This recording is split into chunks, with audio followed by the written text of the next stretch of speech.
بسم اللہ الرحمن الرحیم سیدنا کریم صلی اللہ علیہ وسلم۔ السلام علیکم ناظرین و حاضرین، میں ہوں وقاص احمد النون۔ جیسا کہ آپ جانتے ہیں، آج کل کی مصروف زندگی میں اور سوشل میڈیا کے دور میں ہمارا نوجوان اور ہمارے بزرگ کتابوں سے دور ہو گئے ہیں۔ تو اسی سلسلے میں نے ایک چینل بنایا ہے یوٹیوب پر، کتاب نامہ کے نام سے۔ تو میں نے سوچا کیوں نہ اپنے لوگوں کو کتاب کی سہولت دوبارہ سے میسر کی جائے۔ آپ لوگ گاڑی چلاتے ہوئے بھی کتاب سن سکتے ہیں اگر آپ کے پاس پڑھنے کا ٹائم نہیں ہے۔ تو آج ہم شروع کریں گے طارق بلوچ صحرائی کی کتاب کتبے سے تراشی زندگی۔ اس کی پہلی کہانی ہے بٹیارن۔ شروع کرتے ہیں جی۔ تخلیق کار اور قلم کار سے بڑا کوئی بادشاہ نہیں ہوتا۔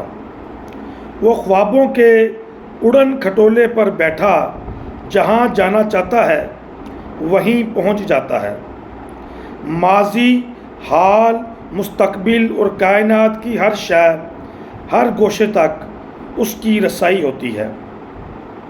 کتاب بھی ایک خاموش داستان گو ہے۔ ماضی، حال اور مستقبل کی کہانیاں اس کے صفحات پر بکھری پڑی ہیں۔ نہ گور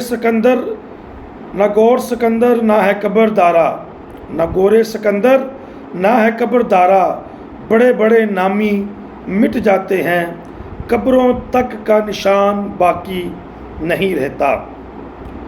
مگر گئے وقت کے انسانوں کے کارہائے نمایاں، زمانوں کا ادبی و تمیری مزاج، اعزازات، افتخار و کبر و غرور کی داستانیں ہم سے کون بیان کرتا ہے؟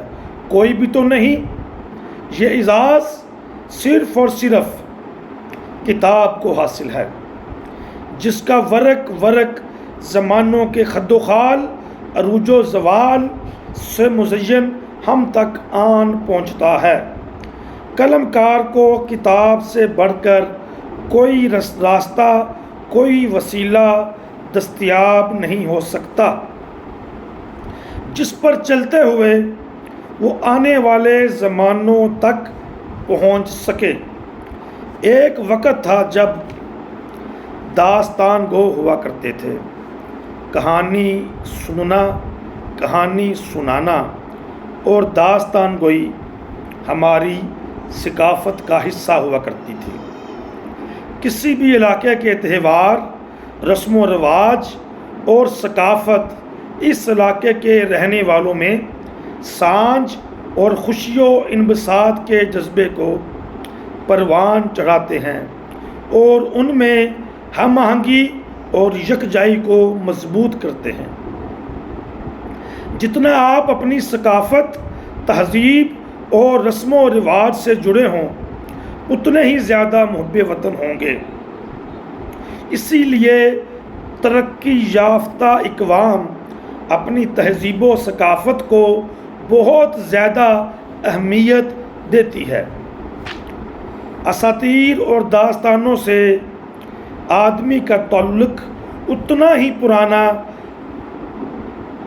ہی جتنا کہ انسان خود ماں کے گود کے لمس کا خمار اسے چاند کے چہرے پر چرخے پر سوت کاٹتی بڑھیا تک پہنچا دیتا ہے، جو اس کی انگلی کو پکڑ کر کوہ کاف پر لے جاتی ہے، جہاں پریاں رقص کر رہی ہوتی ہیں، جہاں پانی کے میٹھے چشمے بہہ رہے ہوتے ہیں،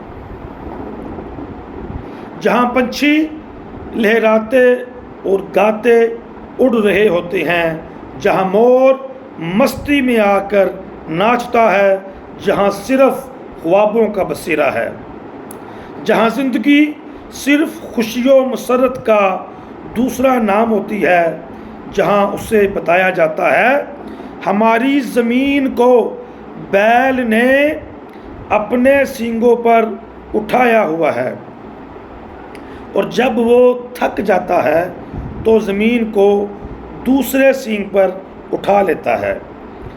زمین کو ایک سینگ سے دوسرے سینگ پر منتقل کرنے کے اس عمل سے جو ہچکولا آتا ہے اسے زلزلہ کہتے ہیں۔ جب ہجر ڈس لیتا ہے تو انسان انتظار کے نیلے سانسوں سے خوف زدہ ہو کر کہانیاں بننا شروع کر دیتا ہے۔ لاشعوری طور پر وہ داستانوں اور کہانیوں کو وصل کا بدل سمجھتا ہے۔ اسے موت سے شدید نفرت ہے، وہ کچھ بھی گنوانا نہیں چاہتا، اس لیے وہ ہر بچھڑ جانے والے، مرنے والے، گم ہو جانے والے اور بدل جانے والے کو یاد کی آکسیجن کے ذریعے زندہ رکھنے کی سعی کرتا ہے، اور جس کو آگہی کا روگ لگ جائے اس کی ہجرت بھی عجیب ہوتی ہے۔ خانہ بدوشوں کی طرح، یعنی ایک ویرانے سے دوسرے ویرانے میں۔ جب کوئی تہذیب اجڑتی ہے تو حساس انسان اپنے ہی وجود میں مہاجر بن جاتا ہے۔ وہ کواڑوں کے اندر سے کھٹکھٹاتا ہے، ہاتھوں سے پیٹتا ہے، مگر اسے یہ جان کر دکھ ہوتا ہے کہ کنڈی تو باہر سے لگی ہوئی ہے۔ جہاں ایک بھی قابیل پیدا ہو جائے وہ پوری تہذیب حابیل بن جایا کرتی ہے۔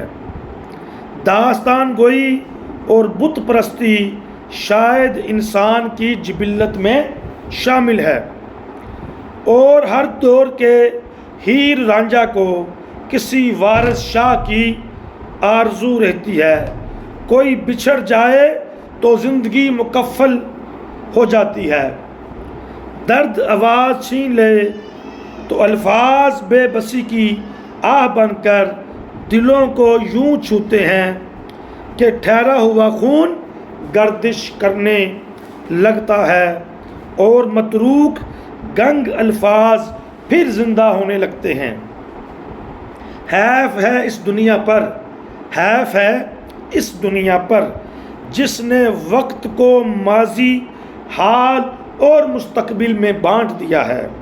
سرائے میں بیٹھے ہر شخص نے غور سے اس عجیب لباس میں ملبوس اجنبی مسافر کی طرف دیکھا، جس کی کلائی پر کوئی عجیب سی چیز بندھی ہوئی تھی، جس میں لگی 3 سوئیاں حرکت کر رہی تھیں۔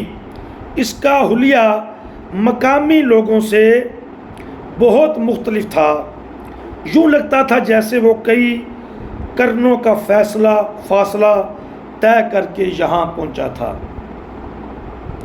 اجنبی مسافر نے لوگوں کی طرف دیکھا جن کی آنکھوں میں حیرت کا کاجل چمک رہا تھا۔ اجنبی مسافر مسکرایا اور اپنی کلائی پر بندھی گھڑی کی طرف دیکھ کر بولا، زنگ آلود کفل کے ہجر کے علاوہ بھی کئی دکھ ہوتے ہیں، اور چلتے سمے کو لگے زنگ میرا سب سے بڑا دکھ ہے۔ یہ رستا ہوا گاؤں میری آنکھوں کے میدانی مزاج کو سمندر بنا دیتا ہے۔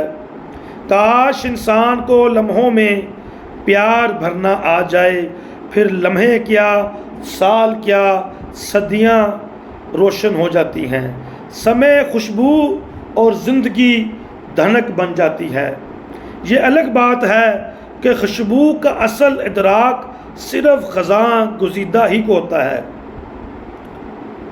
محبت پوری کائنات میں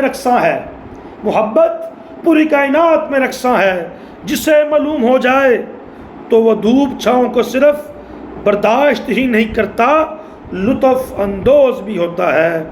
یا حیو یا قیوم